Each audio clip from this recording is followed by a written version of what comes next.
Il est clair qu'un si grand concours de peuple en tel équipage ne se meut point sans grand tapage. Donc, par les chemins les plus courts, tous les courriers de la frontière revenaient en hâte, annonçant à Rose qu'un roi tout-puissant avait conquis la terre entière et n'avait plus qu'à conquérir ce seul royaume, en telle sorte que son armée était si forte qu'il entrerait sans coup férir.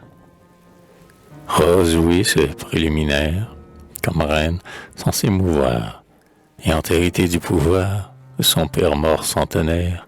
On vivait très bien ce temps.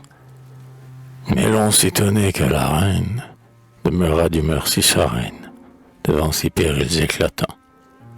Or, sans vous creuser la cervelle, vous avez deviné comment Rose ne s'émut nullement en entendant cette nouvelle. Car vous pouvez vous figurer que quelque abeille avant-coureuse avait dit à notre amoureuse, plus que de quoi la rassurer. La mouche fée, à son oreille, comme une clochette d'or fin, sonna si doucement qu'enfin Rose n'eut joie autre ou pareil. Comme moi, vous pouvez déjà conclure cette arrivée, que dès que l'aube fut levée, dans le ciel se propagea, Myrtille avait quitté sa tente, et précédé du bel essaim, qui le servait en son dessein, poursuivait sa course constante. Et cela de telle façon que Myrtille, comme je vais dire, vit le petit castel de cire, dont notre essaim fut le maçon. Toute chose était changée, sinon de lieu, du moins de fait. Les mêmes lilas, en effet, et les buis en belle rangée.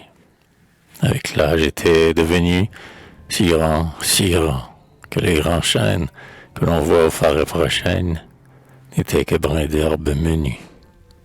Et que les reines marguerites, ainsi que les jeunes rosiers, abeilles où vous vous posiez, sans rien perdre de leur mérite, étaient en telle floraison qu'en une rose, n'en déplaise, Rose aurait dormi mieux à l'aise qu'en son lit, par comparaison.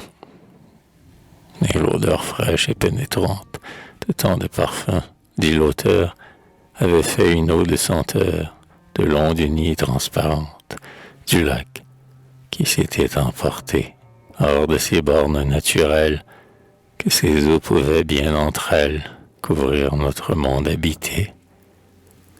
Car toute chose, au contraire, de sans les dire, avait été vieillissant en telle beauté qu'il est malaisé de portraire les admirables changements qui s'étaient faits dans la nature du jardin qu'avait, en peinture, montré deux songes si charmants.